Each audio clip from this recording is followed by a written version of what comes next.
Gale Storm, the shining star of 1950s television, was adored for her charisma and warmth that lit up every screen. But behind her iconic roles in My Little Margie and The Gale Storm Show lay a life filled with untold struggles and hidden challenges. How did a girl from a small Texas town rise to fame, charm millions, and still face battles that remained unknown to many? This is the story of Gale Storm, a tale of dazzling success, personal trials, and a legacy that continues to intrigue and inspire. What lies beneath the glamorous smile of this beloved star? Join us as we uncover the life and tragic end of Gale Storm. Gale Storm, born Josephine Owisa Cottle on April 5, 1922, in Bloomington, Victoria County in South Texas, grew up unaware that one day she would become a beloved face of 1950s sitcoms and a recording star whose voice captivated millions. She was the youngest of 5 children. Her family included 2 brothers and 2 sisters, and an early challenge for them all was the tragic loss of her father, William Walter Cottle, who died after a prolonged illness when his youngest daughter was only 17 months old. This event shaped the family's future, placing a heavy burden on her mother, Minnie Karina Carl, who had to support 5 children on her own. Minnie tried to make ends meet by sewing and later opened a millinery shop in McDade, Texas, but that venture unfortunately did not succeed. Eventually, she relocated her children to Houston, hoping the larger city would provide them with a fresh start. Gale's older sister, Lois, chose her baby sister's middle name, Owisa, allegedly derived from a Native American term meaning bluebird. Whether or not the exact meaning is bluebird, the naming offered a romantic hint of uniqueness that would later set Gale apart. In an industry where many performers often seemed like interchangeable studio properties. As the family settled into Houston, Gale distinguished herself through her dancing skills and her remarkable ability on the ice. One can easily picture her at the Polar Palace, gliding across the rink and surprising onlookers who might never have guessed how this poised and agile teenager was destined for the bright lights of Hollywood. Houston itself, transitioning in the 1930s from a primarily oil-driven economy to a more diversified metropolis, gave Gale numerous civic and cultural spaces to develop her natural talents. She attended Holy Rosary School, today located in Midtown Houston, and took part in drama clubs at both Albert Stanley Sidney Johnson Jr. High School and San Jacinto High School. At these institutions, she was drawn to theater, finding that standing on a stage brought out her innate sense of comedic timing and dramatic flair. It was a set of teachers who first encouraged her to enter a competition called Gateway to Hollywood, a radio show on CBS that was produced in Hollywood. The winners of that show were promised a year-long contract in the movie industry, an extraordinary opportunity at a time when studio contracts were the near-universal route to stardom. She might have been a wide-eyed 17-year-old, unsure of what the future held, but she walked straight into destiny. When she emerged the winner, she found herself with not only a contract, but also a brand new stage name, Gale Storm. At that time, the massive Hollywood Dream Factory was still operating in its so-called golden age. Studios such as RKO Radio Pictures, Paramount, and others had near-complete control over every aspect of production, marketing, and distribution. RKO, which had generated some of Fred Astaire and Ginger Rogers' most memorable musicals in the 1930s, was by 1940 looking for fresh talent who could adapt to the changing tastes of wartime audiences. Gale's mixture of sweetness, ambition, and quick comedic reflexes was exactly what RKO and other studios liked to cultivate. Shortly after winning the contest, she found a part in the radio version of Big Town. This role helped introduce her voice to an eager public that still relied heavily on radio broadcasts for weekly entertainment. In 1940, she began making a series of films for the RKO studio. Her first movie, Tom Brown's School Days, co-starred Jimmy Lydon and Freddie Bartholomew, both already well known from youth roles in earlier films. Gale quickly showed that she was adaptable to whatever was asked of her: comedic relief, singing, or exuding an ingenue-like charm. She tackled more projects in the early 1940s, which was also a period when the so-called soundies became popular, those short 3-minute musical films designed to be viewed on special coin-operated movie jukeboxes. In 1941, she sang in several of these soundies, displaying a vocal talent that would prove crucial to her later success. Moviegoers might have been surprised to see this petite Texan displaying such range, but in Hollywood's quick-paced production lines, a star had to handle as many tasks as possible. She also made appearances in productions by Monogram Pictures, which was known for its budget-friendly and sometimes formulaic B-movies. Monogram had a reputation for churning out smaller-scale films with established second-tier or character actors. But Gale Storm swiftly became a key player for Monogram, particularly in comedic and musical outings. She starred alongside the Frankie Darro series, occasionally played roles opposite the East Side Kids, a comedic group that specialized in lighthearted crime capers, and even worked with comedic entities such as Edgar Kennedy and the Three Stooges. The mid-1940s film Swing Parade of 1946 is often cited as one of the more entertaining Monogram musicals of that era, featuring well-known comedic bits and plenty of singing performances. Gale, with her wholesome persona, became something of a marquee draw for Monogram, which rarely had genuine stars under contract. Her leading roles showcased a cheerful warmth that film audiences appreciated, and the studio discovered it finally had someone whose name alone could lure ticket buyers. By the mid-1940s, Gale was no stranger to either comedic or dramatic storylines. Cosmo Jones' Crime Smasher, 1943, placed her alongside Edgar Kennedy, Richard Cromwell, and Frank Graham, telling a crime-fighting story originating from the network radio character Cosmo Jones. Shortly after, she appeared in G.I. Honeymoon, 1945, a romantic comedy that captured the spirit of homefront optimism as World War II drew to a close. 2 years later, in 1947, she gained positive reviews for It Happened on Fifth Avenue, a Christmas-themed romantic comedy often praised by film buffs for its feel-good narrative and its commentary on class differences in post-war America.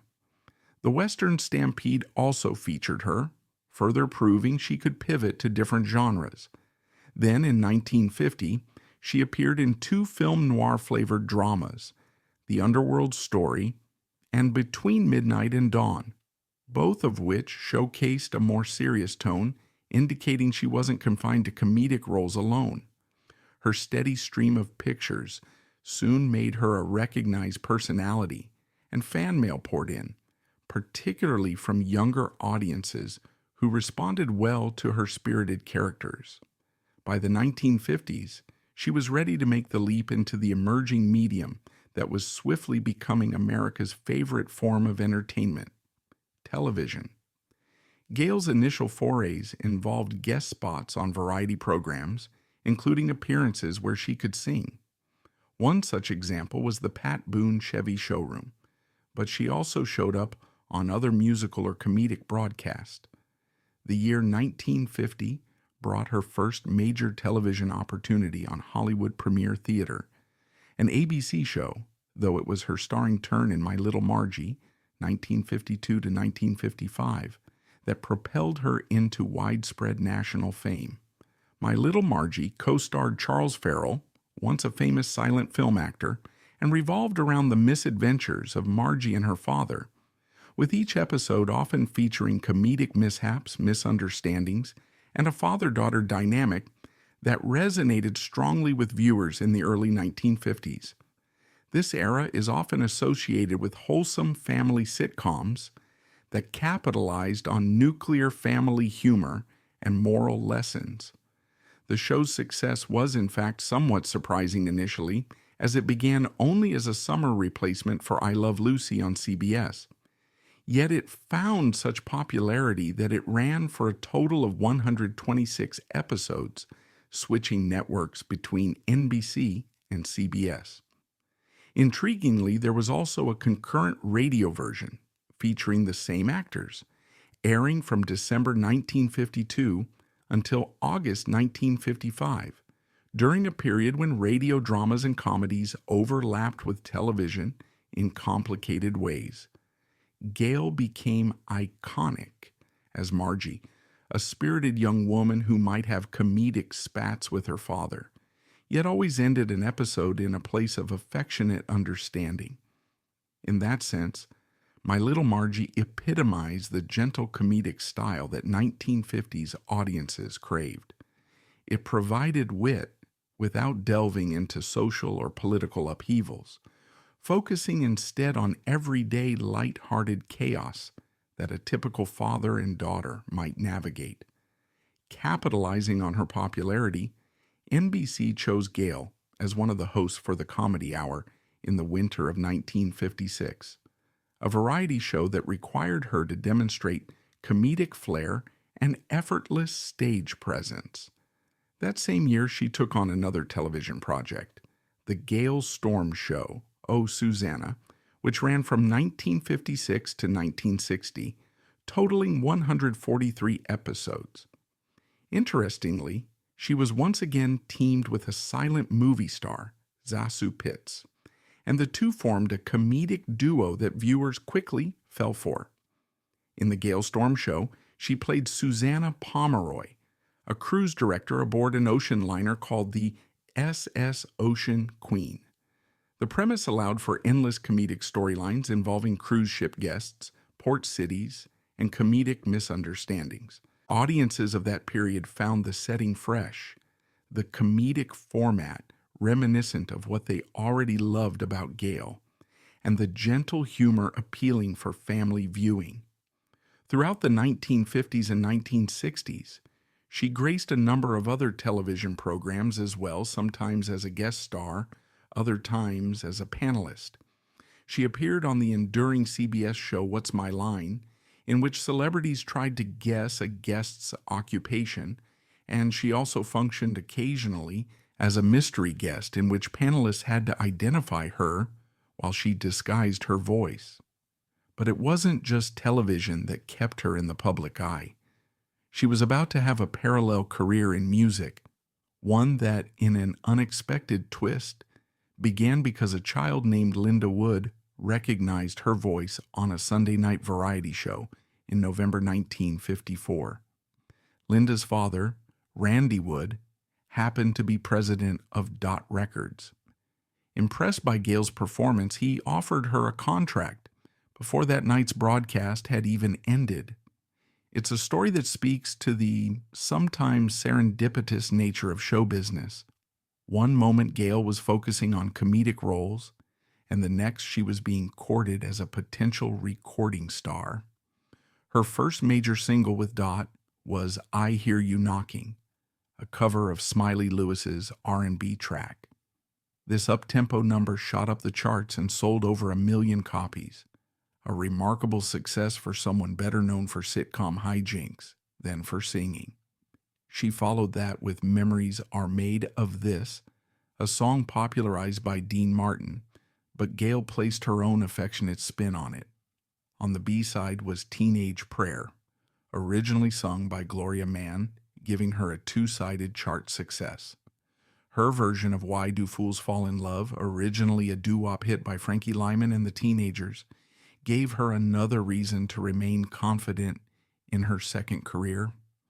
Though her momentum momentarily waned, she reignited it with Dark Moon, a haunting ballad first brought to light by Bonnie Guitar. Gale's rendition soared to number 4 on the Billboard Hot 100. demonstrating that her popularity wasn't limited to comedic acting. For close to 2 years, from 1955 to about 1957, she juggled the demands of sitcom work with the touring and promotional schedule that came from being a successful recording artist. She headlined in Las Vegas, performed on stage, and made a strong impression as a singer who blended a pop sensibility with the approachable warmth fans loved from television. Ultimately, though, she stepped away from an intensive recording career due to her husband's concerns about how many hours she was devoting to that dimension of her public life. In her personal world, Gale had many transformations as well. She was married twice and widowed twice. Her first marriage occurred in 1941, when, as a teenager fresh off her gateway to Hollywood win, she married Lee Bunnell, who was first an actor and later became a businessman.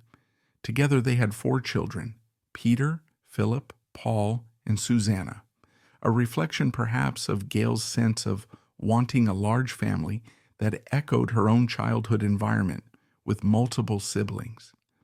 The demands of raising 4 kids while balancing frequent film, television, and music gigs no doubt required immense logistical energy, but Gale prided herself on maintaining a close family life. In 1988, 2 years after Lee Bunnell passed away, Gale married Paul Masterson. This second marriage also ended in widowhood when Paul passed away before she did, compounding the emotional losses that arrived in her later years. One of the most challenging aspects of Gale's personal struggle surfaced in her 50s, when she confronted alcoholism. It may shock fans who saw only the sunny, wholesome facade that My Little Margie or the Gale Storm Show delivered on a weekly basis, but the stress of show business, combined with personal anxieties, can lead to self-medication. She openly discussed her battles with alcohol in her autobiography, I Ain't Down Yet, published in 1981. By candidly addressing the topic, she hoped to offer her story as an example of facing adversity head-on and seeking help, which she ultimately did. She became involved with a church community near South Shores and credited her faith with helping her reclaim stability and sobriety. In the decades following her heyday, Gale made sporadic television appearances that capitalized on viewer nostalgia. She guest starred on shows such as The Love Boat, Burke's Law, and Murder, she wrote, each cameo reminding fans of the 1950s comedic icon who had once delighted them. With each appearance, she displayed an enduring sense of humor and the same trademark smile that once lit up living rooms across the country. Moreover, she found herself the subject of interviews by authors studying the pioneering women of television comedy. David C. Tucker, in his book, The Women Who Made Television Funny, 10 Stars of 1950 Sitcoms, devoted time to Gale's career, exploring how she fit into a pantheon that included luminaries such as Lucille Ball, and others forging a new comedic path in the early days of television broadcasting. By the later phase of her life, Gale resided alone in Monarch Beach, California, near 2 of her sons and their respective families. Health issues eventually forced her to enter a convalescent home in Danville, California. It was there, on June 27, 2009, that she passed away at the age of 87. Her ashes were entrusted to her family, completing the final chapter of a life that had scaled Hollywood's heights, yet never fully parted from her Texas origins. She left behind a legacy that was further underscored by 3 stars on the Hollywood Walk of Fame. One recognized her contributions to radio, another to recording, and a third to television. 6119 Hollywood Boulevard, 1519 Vine Street, and 1680 Vine Street, respectively. Few entertainers earned 3 different stars, a testament to how effectively she bridged multiple facets of show business. From today's vantage point, one could argue that Gale Storm's story exemplifies the American dream narrative of the mid-20th century, someone from humble beginnings who soared to stardom through a combination of luck, skill, personality, and relentless determination. Yet her life was not merely a neat success story.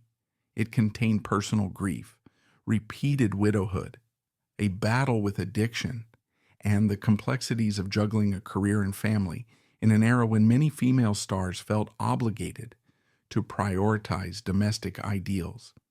She came of age during a transitional period for Hollywood, when radio and film were still dominant, only to see television become the new giant.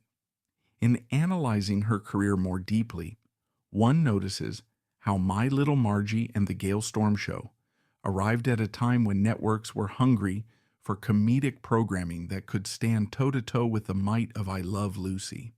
The comedic formula in Gale's sitcoms often mirrored many other 1950s shows. Mild misunderstandings, tidy solutions, a sprinkling of romance or familial bonding, and a moral or comedic lesson learned by the end. However, Gale's personal touch, her skill in simultaneously radiating wholesomeness and comedic sparkle, helped differentiate her. Audiences recognized a certain sincerity in her acting. She was that approachable figure who might have been your neighbor, your sister, or your friend, as opposed to a Hollywood glamour queen perched on an untouchable pedestal. Her singing career further cemented this image. Not every sitcom star also scored multiple hits on the Billboard Hot 100. While I Hear You Knocking was an unexpected success, the fact that she continued to play songs on the charts suggests that people really enjoyed hearing her particular vocal timbre, something gentle yet earnest, much like her comedic performances. During the 1950s, cover versions of R&B or doo-wop songs by white artists were commonplace, and Gale Storm was part of that phenomenon. While modern audiences often critique this practice for overshadowing the African-American originators, at the time it was considered standard industry practice. Her success with Why Do Fools Fall in Love was emblematic of how teen-themed hits could cross demographics when reinterpreted by a wholesome star. Another noteworthy aspect, her relationship with fans. She frequently received letters from across the country, particularly from young women who admired her comedic confidence on screen. In many ways, My Little Margie was one of the earlier shows to position a younger female lead at its center, focusing on her zany adventures rather than relegating her to a supporting role. Gale's character might occasionally exasperate her father, but she ultimately emerged as a resourceful, fun-loving protagonist. This gave a slightly different flavor from other shows structured around a married couple or a nuclear family with multiple children. In understanding Gale's broader legacy, it's also helpful to remember that television in the 1950s was forging new ground all the time. Sponsors were closely involved in shaping content, and viewer feedback often prompted networks to renew or cancel a series. My Little Margie's longevity across multiple networks and a lengthy radio counterpart was unusual. Its success indicated that the public embraced Gale Storm's comedic identity. Looking back, entertainment historians have sometimes drawn parallels between the comedic chaos of My Little Margie and the Lucy-Ricky dynamic of I Love Lucy. But Gale's show was more father-daughter oriented, setting it apart with a unique comedic core. The father in question, played by Charles Farrell, had already enjoyed a wave of fans from his silent-era stardom, adding an intriguing generational appeal to the show. The Gale Storm Show, Oh Susanna, further broadened her comedic repertoire by shifting the setting to a cruise ship, a novelty that let the writers bring in new supporting characters and guest stars each week. Audiences adored the chemistry between Gale and Zazu Pitts, who had her own comedic legacy going back to silent films directed by Erich von Stroheim and others. Pitts's comedic style, known for dithering worry, matched well with Gale's bright, can-do energy. In that sense, Storm functioned as the anchor, the one who buoyed comedic situations with a kind of reassuring positivity. The success of that show and her earlier series is also evidenced by the fact that for many years, fans would approach Gale referencing either Margie or Susanna, illustrating just how strongly these characters had entered the pop culture consciousness of the time. Her shift away from an active recording career was undoubtedly a major turning point. Had she continued to focus on music, she might have rivaled certain other 1950s pop sensations who parlayed fleeting chart success into longer careers. But Gale valued family and recognized that traveling to promote records, along with performing on the nightclub circuit, made it difficult to be as present for her children as she wanted. That decision echoes the broader tension faced by many female performers who had to negotiate between domestic life and the demands of the entertainment industry. When her acting career slowed in the 1960s and 1970s, she didn't entirely fade into obscurity. Appearances on variety shows, game shows, or as cameo roles in series like Burke's Law and Murder, she wrote allowed fans to see that she had remained the charismatic performer they remembered. The parallels to a star such as Debbie Reynolds, another actress, singer, dancer who navigated multiple mediums, might be instructive in considering Gale's adaptability. While Reynolds continued to star in major motion pictures, Gale pivoted more to television. Though her scope was different, the underlying principle of needing to be a triple threat in Hollywood was the same. Her personal revelations about alcoholism, detailed in I Ain't Down Yet, serve as a reminder that the veneer of comedic stardom does not guarantee immunity from the struggles that plague ordinary people. She wrote candidly about the times she felt overwhelmed or lost and how turning to alcohol provided a temporary escape. In the 1950s, acknowledging such a problem publicly would have been nearly unthinkable for a star, as studios controlled public images very tightly. By the time she admitted her struggles, the industry had changed significantly, and she had enough distance from her stardom to be honest with fans. Her successful path to recovery can be seen as part of the early wave of celebrities using their platform to discuss personal issues, pioneering a tradition that is much more common now. Toward the end of her life, her relocation to a convalescent facility in Danville came after years of quiet independence in Monarch Beach. It was a bittersweet conclusion to her story, one that reminded the public that no matter how bright a star once shone, everyone ultimately grapples with the realities of aging. Gale's passing on June 27, 2009, at age 87, was mourned by fans who remembered her radiant smile, comedic timing, and the wholesomeness that she brought to the screen. With the mention of her ashes being given to family, one imagines a private farewell for someone who had once lived so much of her life in the public eye.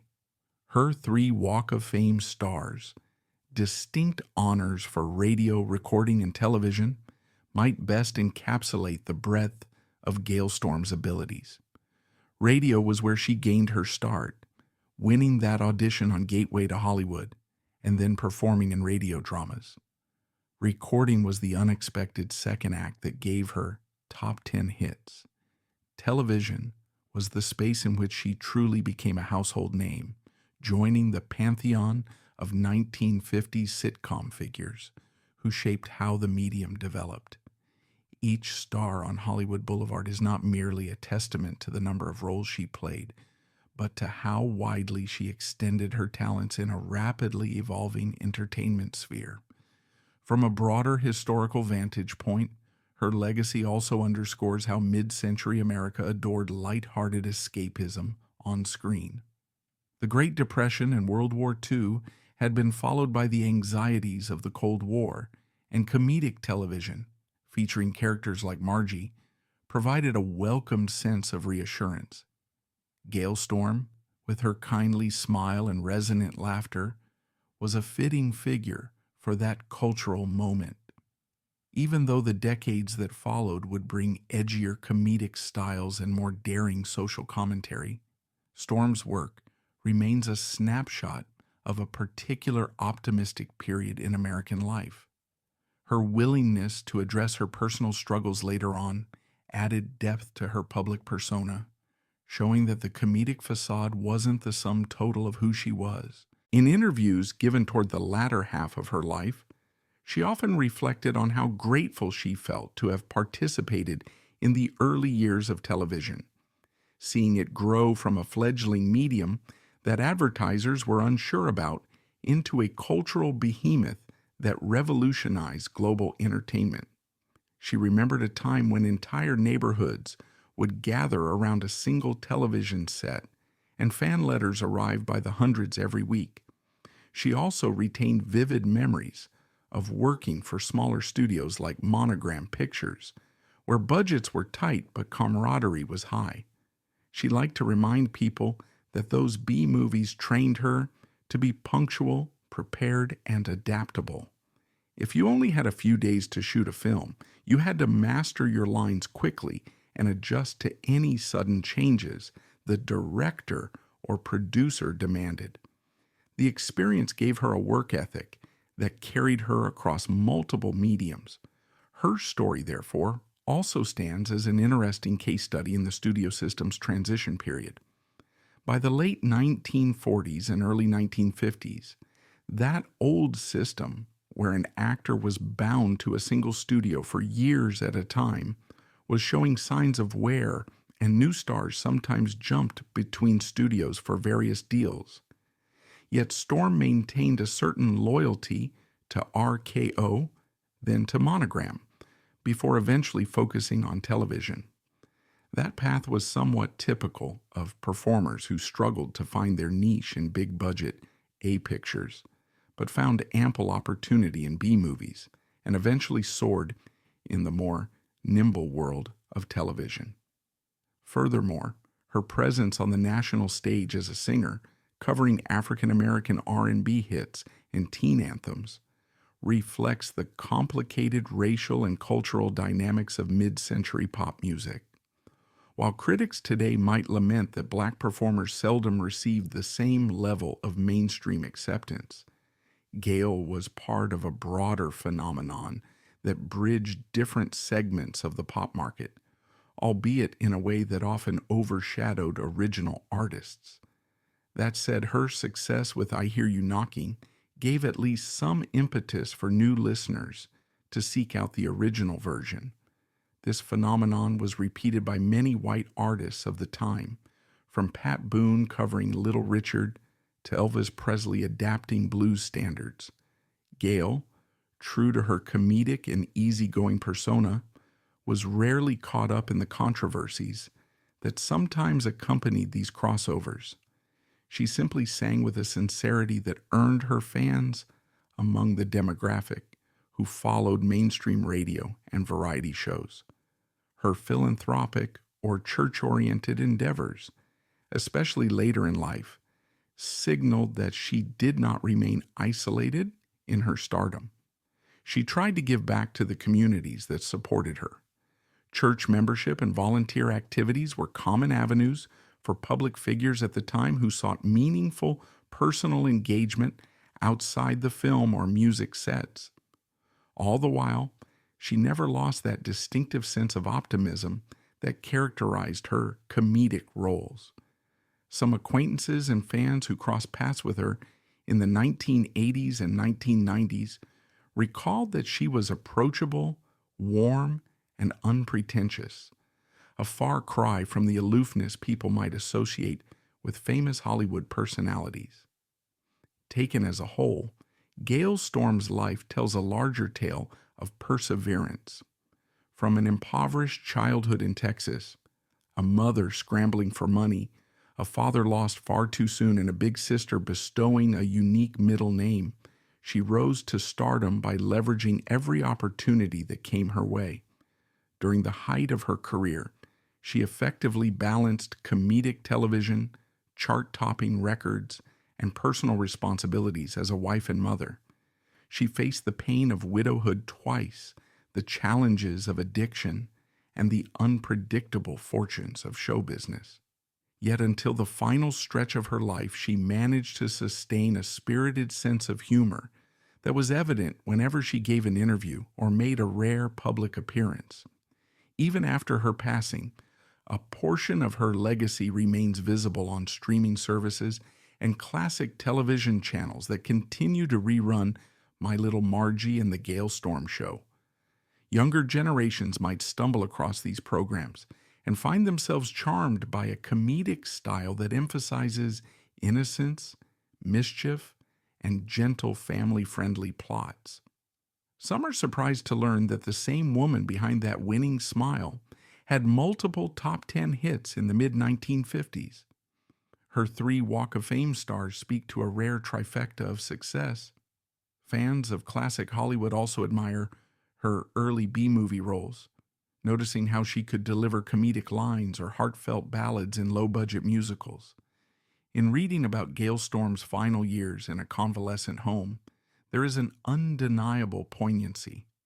The actress, whose on-screen persona glittered with youth and liveliness, now had to come to terms with declining health and the reality of a life spent in front of the camera.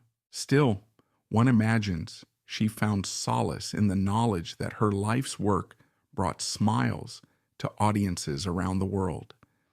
As the entertainment industry continuously reinvents itself from black and white television to color to cable to streaming, her role in that transitional 1950s era remains significant. She was, in many respects, at the forefront of how comedic shows could become a staple of prime time, bridging radio's comedic traditions to the new medium of television. When historians of television recount the transformations of 1950s pop culture, they often begin with the juggernaut of I Love Lucy, and then move into shows like The Honeymooners, The Adventures of Ozzie and Harriet, and Father Knows Best. My Little Margie sometimes gets overshadowed in those discussions, yet it ran for a respectable number of episodes, indicating robust viewer loyalty. For fans of that show, Gale Storm's signature comedic style and breezy spirit remain etched in memory. If Lucy Ricardo was the unstoppable comedic tornado, Margie was the effervescent mischief maker who always managed to wrap her father around her little finger. One might argue that this approach to father-daughter comedy paved the way for later shows that relied on intergenerational humor.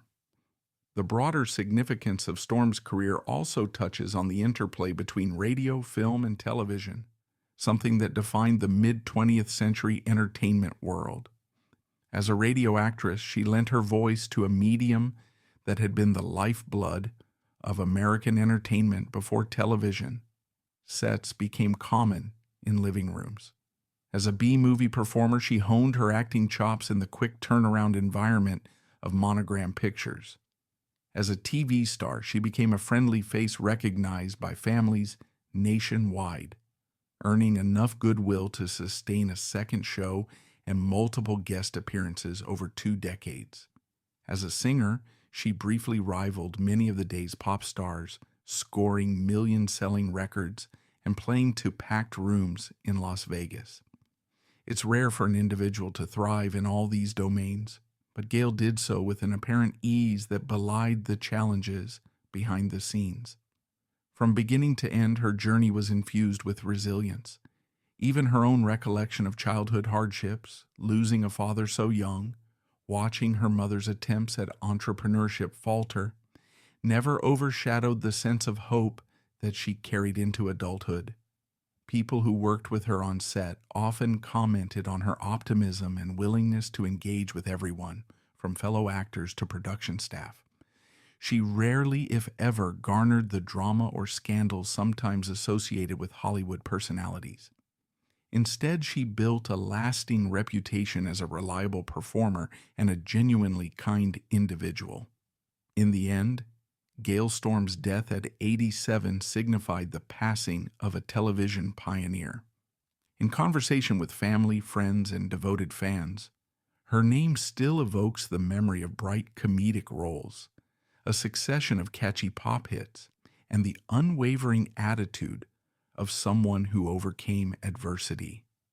Over time, scholars of television's golden era and fans of vintage entertainment continue to revisit her works, ensuring that she remains part of the conversation about how early television formed, flourished, and found permanent footing in American culture.